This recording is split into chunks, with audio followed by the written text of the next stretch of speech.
Ya, saudara, polisi menangkap suami yang membunuh istrinya di Serang, Banten. Suami sempat mengaku menjadi korban perampokan hingga sang istri tewas.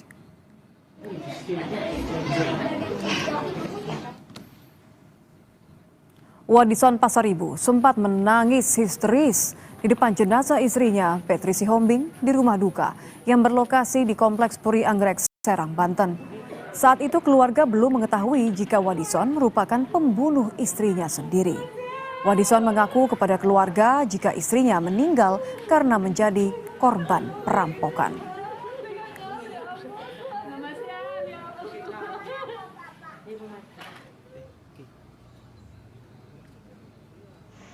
Polisi akhirnya menangkap Wadison Pasaribu setelah pelaku mengakui membunuh istrinya karena emosi saat terlibat pertengkaran.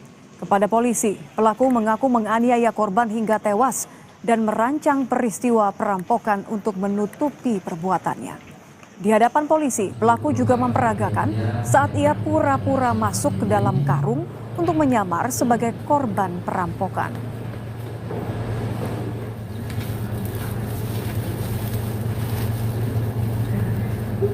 Suami korban adalah pelaku pembunuhan yang sudah direncanakan.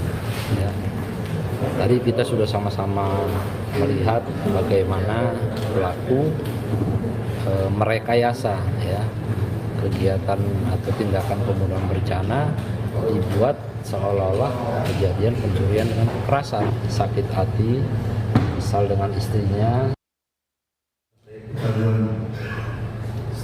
Selingkuh, istri saya terus perkataannya beres terus Pak. Saya nggak bisa salah sedikit, dia nggak bisa. Perkataannya beres terus Pak. Yang saya sama suami orang terus. Ya, jadi pelaku ini sakit hati dengan istrinya. Ada orang lain yang membantu saudara dalam hal tindakan menghabisi nyawa korban. Ada pihak lain? Tidak ada Pak. Tidak ada ya? Tidak ada Pak. Jadi memang sendiri ya? Iya. Melihat istrinya sudah meninggal, dia juga panik dia. Diri yang mengacak-acak rumah itu, dia sendiri yang mengikatkan diri, dia sendiri yang masuk ke karung.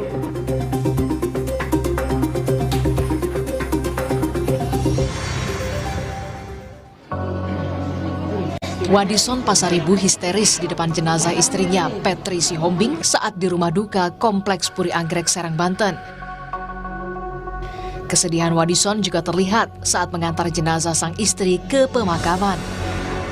Namun siapa sangka, tangisan Wadison palsu dan bagian dari upayanya menutupi aksi kejinya membunuh sang istri. Kepada keluarganya, Wadison mengaku membunuh istrinya sendiri. Ia bahkan merancang skenario perampokan untuk menutupi aksi kejinya. Dan kemudian jam 7.30 malam, dia mengaku secara resmi kepada kami bahwa dialah pelakunya, ya. Dan saat itu juga saya sarankan supaya kami serahkan ke Polres Serang Kota, ya. Dan kemudian kami telepon pihak kepolisian untuk dijemput. Jadi sekarang dia sudah diamankan, ya, diamankan di Polres Serang Kota. Dia sendiri yang mengacak-acak rumah itu, dia sendiri yang mengikatkan diri, dia sendiri yang masuk ke karung. Keluarga menyebut Wadison tega membunuh istrinya karena emosi dan dipicu pertengkaran rumah tangga.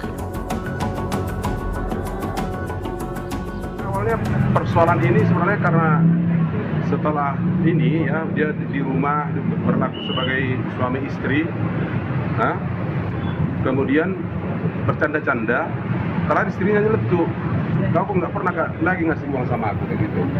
Yang kau kasihnya uangmu sama perempuan yang siapa itu dibayahi itu, gitulah, kira-kira begitulah. Jadi istrinya ini marah-marah terus. Akhirnya dia ada waktu kira-kira 30 menit lah, menurut keterangan dia, masih duduk-duduk dia, tapi semakin emosi lah. Keluarga Petri sang istri pun berharap pelaku dihukum seberat-beratnya. Semoga cepat terungkap masalah ini, biar kami bisa tenang juga di kampung. Ya kalau pelakunya dihukumlah seberat-beratnya. Kalau bisa, kalau saya sebagai kakaknya nyawa taruh nyawa. Kasus pembunuhan Petri Sihombing sempat menggegerkan warga sekitar di Kompleks Puri Anggrek karena anak korban sempat meminta tolong kepada tetangga. Saksi menyebut melihat Petri Sihombing tewas di rumahnya, sementara suami terikat di dalam karung.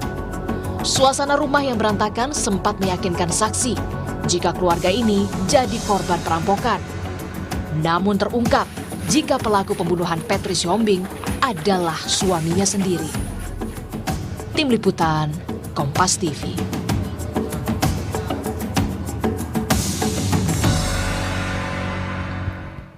Polisi telah menangkap dan menetapkan suami pembunuh istrinya sebagai tersangka.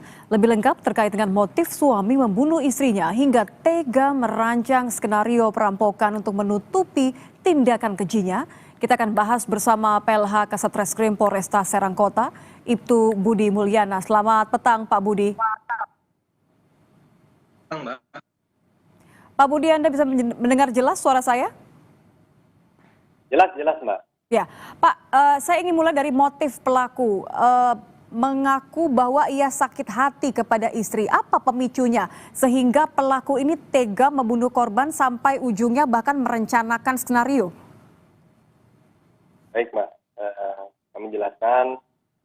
Alhamdulillah, izin Allah kami berhasil mengungkap perkara yang dugaan surat pencurian keras perampokan. Ternyata memang faktanya pembunuhan. Atas dasar penyelidikan tim gabungan, kami dari Satreskrim Polresta Serang Kota, kemudian dari Reskrim Polda Banten, dan dari unit Reskrim Polsek juga, kami berjibaku berhasil mengungkap perkara ini, di mana motifnya adalah yang bersangkutan memiliki perempuan lain dan berkeinginan untuk menikahi perempuan tersebut. Namun dalam keyakinan agamanya dan dalam keyakinan di kebiasaan adatnya bahwa ketika memang laki-laki sudah memiliki istri itu tidak dibolehkan untuk memiliki istri lebih dari satu. Maaf saya potong, Kalaupun Pak. ya Mbak. Maaf saya potong. Jadi memang pelaku sakit hati, tapi ini memang pemicunya karena pertengkaran, karena motif ekonomi kah atau karena isu lain? Jadi motif itu bukan karena faktor pemicu pertengkaran, itu bukan karena paling utama peluang, tapi terkait perempuan. Adanya perempuan lain yang ingin dinikahi oleh pelaku. Nah, namun dalam hari itu pemicu sehingga mereka ada pertengkaran itu karena ada percakapan dari antara korban dengan pelaku ini setelah mereka melakukan hubungan badan. Di situ ada kata-kata yang membuat sakit hati pelaku. Berarti karena Sementara pelaku ini memang sebetulnya sudah merencanakan akan membunuh korban, namun peristiwa itu terpacu ketika korban ini menyampaikan bahwa kamu ini tidak seperti dengan suami lain, sedangkan istrinya kamu ini hanya mau berhubungan saja, jadi seperti itu. Akhirnya dia terpacu untuk melakukan kekerasan sampai membunuh. Itu memang sudah direncanakan dari awal. Saya ulang ya, berarti memang karena awalnya ada sedikit perselisihan antara suami dengan istri karena adanya perselingkuhan, tapi kemudian dipicu dengan pertengkaran. Kronologi sampai dia merancang peristiwa pembunuhan ini bagaimana? Kan anaknya juga sempat minta tolong ke tetangga ya. Apakah sang anak tahu kalau bapaknya adalah pelaku pembunuh ibunya? Kalau anaknya terkait memang peristiwa mereka dia pelaku merekayasa peristiwa, memang dia sudah memikirkan hal tersebut sebelum pelaku ini datang ke Serang. Saya jelaskan bahwa pelaku ini memiliki usaha koperasi di daerah Lebak, dan yang bersangkutan ini pulang ke Serang itu seminggu atau 2 minggu sekali. Nah, di minggu tersebut, di hari kejadian tersebut, yaitu hari Sabtu tanggal 31 Mei, sebelum yang bersangkutan ini tiba ke Serang, yang bersangkutan ini, pelaku ini sudah merencanakan bahwa ingin membunuh istrinya. Nah, dalam perencanaan tersebut salah satunya ya membuat seolah-olah ini ada peristiwa perampokan. Bagaimana ceritanya? Baik. Nah, ketika memang dia cerita turun dari Serang, dia membuang dulu KTP di dekat rumahnya. Oke. Kemudian dia ada barang-barang yang kiranya mendukung bahwa itu ada perampokan. Sehingga merencanakan skema tadi sebagai korban perampokan ya. Terima kasih sudah hadir di Kompas Petang, Ibtu Budi Mulyana, PLH Kasatreskrim Polresta Serang Kota. Selamat petang Pak Budi. Kami akan ajak